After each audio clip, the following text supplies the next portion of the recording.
In this video, I want to address a very common question I get from students saying that I get a lot of traffic, but no sales. Why? I want to point to your attention that not all traffic is the same. To you, in your analytics package, it looks like 1, 2, plus 1, plus 2. They're numbers, but they're actually human beings. All of them are different. You're getting them at different times of the day. They want different things. They're browsing different websites. They all are individuals, and you need to make sure that you're getting ones that are ready to buy. If you're getting bad traffic, they're not going to be buying no matter what. So the first thing to do would be to start examining, are they good leads?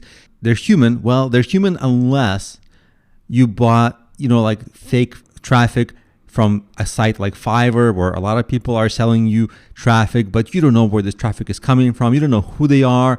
And most likely the person selling that traffic to you, they're cutting some corners and you're really just hoping for the best, but you don't even know if those people are really human. Now, let's imagine that they are human and they're not coming from some cheap freelancer on Fiverr. The first thing to ask is that traffic within the niche of what you're selling? For example, if you're selling cooking supplies and you're getting random people, like absolutely a random selection, it's traffic, sure, but you have no idea whether they like cooking or not, or whether they need some cooking product you're selling or not. So if you're not getting traffic from the same interest area as what you're selling, they're just not going to buy. And even if you are getting traffic in the same interest area, for example, soccer supplies. Well, there are so many different soccer supplies. Maybe you're selling blue socks. Maybe they want red soccer socks. And so for that reason, they don't buy. So actually, the traffic really has to be that targeted. The more targeted it is specifically for what they want, they'll buy. But if it's not targeted, they're just not going to buy. The next question is, are they engaged? Do they know about your brand? Are they familiar with your brand, with your work, or is it the first time they're coming across your products? If it's the first time they're coming across your products, the likelihood of them buying is a lot smaller. Studies typically show that it takes people about 7 to 10 engagements with a brand, like just seeing a brand come across, until they buy from that brand. So people don't just buy from the first time. Next, do they actually need what you are selling? If you're promoting on social media, maybe people are browsing, but they might not actually be needing that thing that you are selling now. And they're not showing you any kind of sign that they need it. You're just hoping for the best. Another thing is the demographics of your traffic. It's easy to get cheap traffic, especially if you're on ads, in countries that are not affluent. But often countries, let's say they're third world countries, you can get cheap traffic from there, but very often they just don't buy. And even if they want to buy, often they don't have mobile banking set up. And maybe your buying traffic would come from a certain country and your actual traffic is coming from a different country. And you can tell that in your Google Analytics. And that's just one example of their demographics. You should also look into the typical age, affluence level, and so on of your buyers versus your actual traffic. Now, moving on, one way to tell how much they want your product is whether they're coming from search.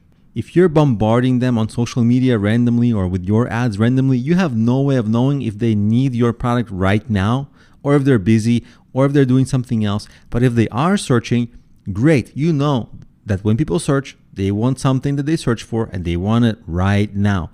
And the depth of the search and the specificity of the search actually matters a lot. Because if people want blue soccer socks and you offer blue soccer socks, that's great. But if you only have red soccer socks, the conversion rate is going to be much lower.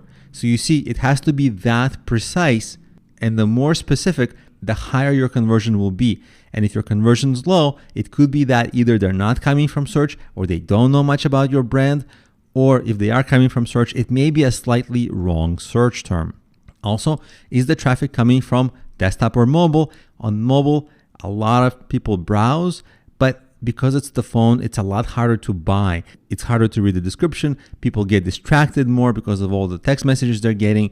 And most people find it more comfortable to navigate the web and actually buy and enter their credit card on a desktop. So that could be a source of why your conversion might be low. The next thing to check is whether your price is right and whether other details about your product listing are right. Of course, you'll feel and you'll hope that it's right, but only your potential buyers will tell you what was wrong. If you can't get a hold of your potential buyers, get feedback on your sales page from everybody you can, including friends and family. Also, your sales page, does it look professional? Is the copywriting good? Including, is the grammar correct? Because a lot of people will get turned off if your grammar is off. And very importantly, something that a lot of people skip, look at your competitive listings. You think that people are only coming to your sales page, but no one shops this way almost. Most people shop by looking at a few different competitors, finding the best ones. If people are not buying from you, look at what your competitors are doing on their sales page. Maybe their sales page is better, and that's actually helpful because if you do find something better about them, borrow that and use it on your site so that you'll have more of the good elements that your competitors have, and that will hopefully increase your sales conversion rate. So those are the things to look through. They're the debugging steps of, if you're having this issue, I'm getting traffic, I'm not getting sales. These are the steps to take your process, and very likely you'll find a lot of clues of why the sales aren't happening.